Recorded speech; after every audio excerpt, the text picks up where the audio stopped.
And she asked me, well, you were depressed in 1984. Why were you depressed? And I'm like, I lost my parents. I lost my grandparents. I lost my uncles. I lost my aunts. And so she writes on the report, delusional. She's making it up, a figment of her imagination, and thus far.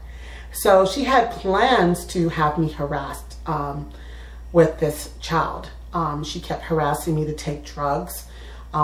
She gave me a sugar test, knowing that I just had lunch that afternoon. And of course it came up to 241. And then she contacts CPS and said, I'm putting my child in danger. She didn't even give me an accurate blood test to begin with for the sugar diabetes. She would have, see, to me, it's like if you take the diabetic test, you're supposed to fast up to 12 hours, and then you come in and you take the test. Well, I did that with my next pregnancy, and my sugar level was 97. So, you know, to me, that was accurate. That was more substantial, because when I went to a whole nother doctor, it was done correctly. The LP Reisner did it incorrectly and tried to start a mess for me. She says, oh, you should check yourself in the mental health center because what had happened to you. I'm like, I'm over it, you know. My parents died, I'm over it, you know, because when you lose people that you love, instead of staying where you're from, which is Seattle, Washington, you take little vacations here and there, and you get away, and you get over it. They're my parents. I mean, she acted like they're her parents, her cousins, the people that she loves. She acts like she's living my life, but she's not. She asked me about, well, why were you depressed in 1999? And I'm like, my sister knew that she used my name. She went to jail. Everybody in my family knew. And she goes, oh, can you prove it? I'm like, yeah, I can get the paperwork.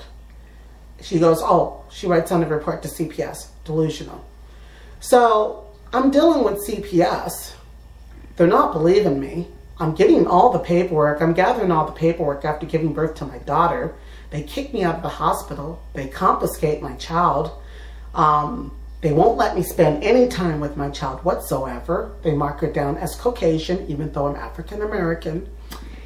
And at the same time, I'm gathering up all the information because I had the operation for having the cyclage removed and giving birth to that child. I'm running around, I'm getting information, I'm ready to go to court, I'm ready to rock and roll and get this over with so I can go on with my life. Well, anyway, it's been a total nightmare. It'll be 7 years coming up December the 9th of 2009.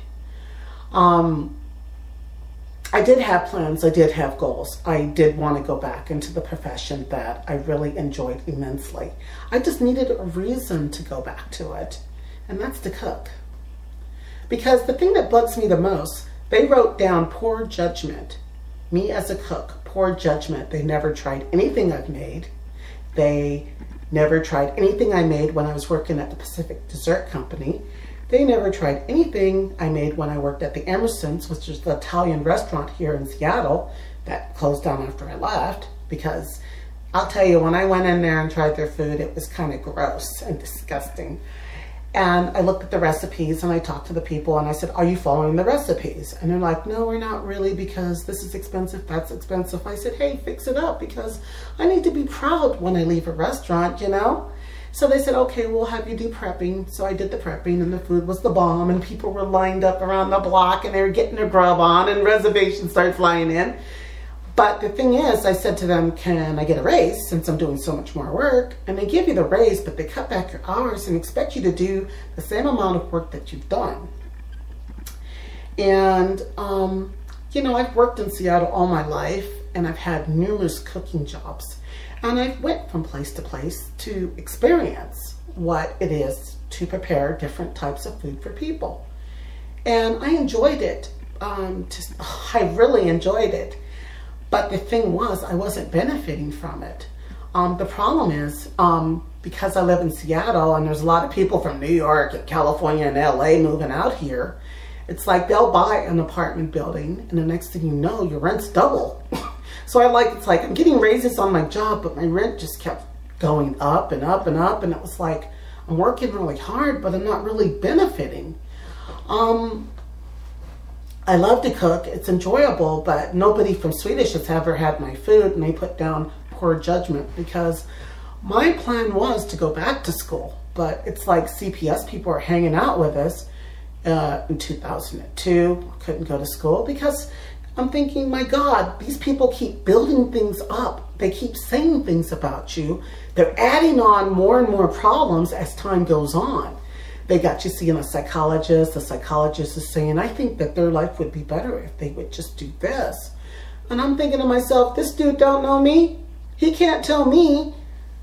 I think his name was Richard Borton that they had us see. And it was like, he was a PhD, but he doesn't know me.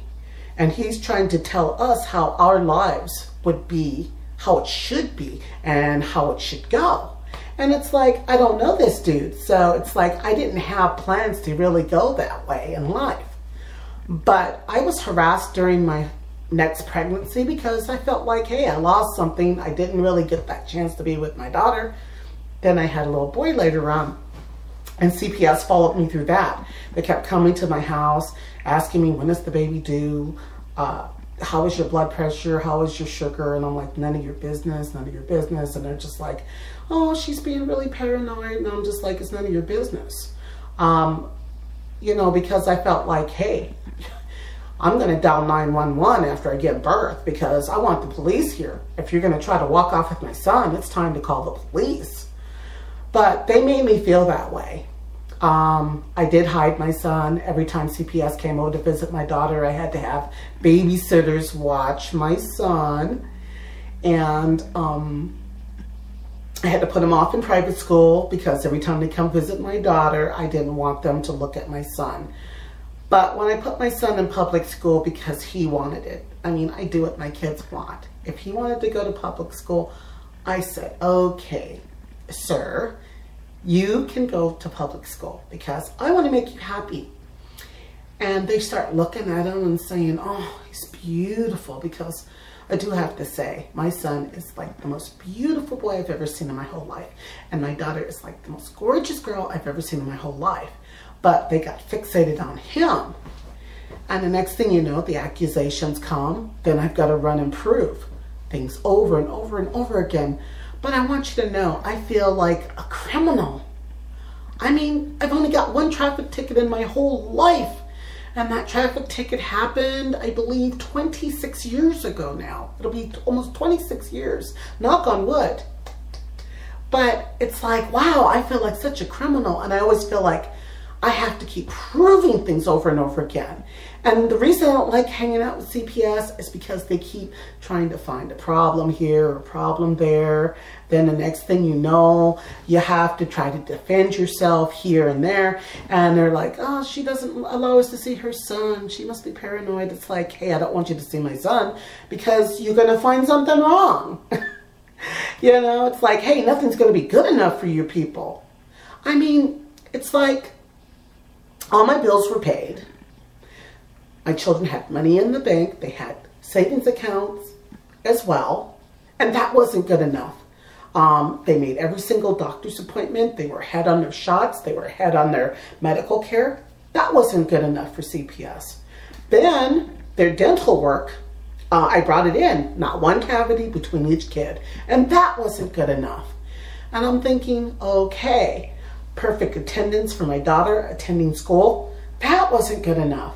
So it's like, wow, I thought when I had children in my life for my future that I would just have to prove things to myself and my husband. I didn't think I had to prove to all these people that this doctor brought in my life.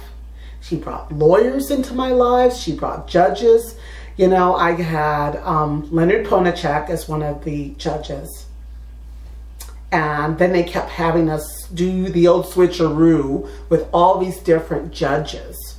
Constant changing. And I thought, wow, these people will not let me talk in court.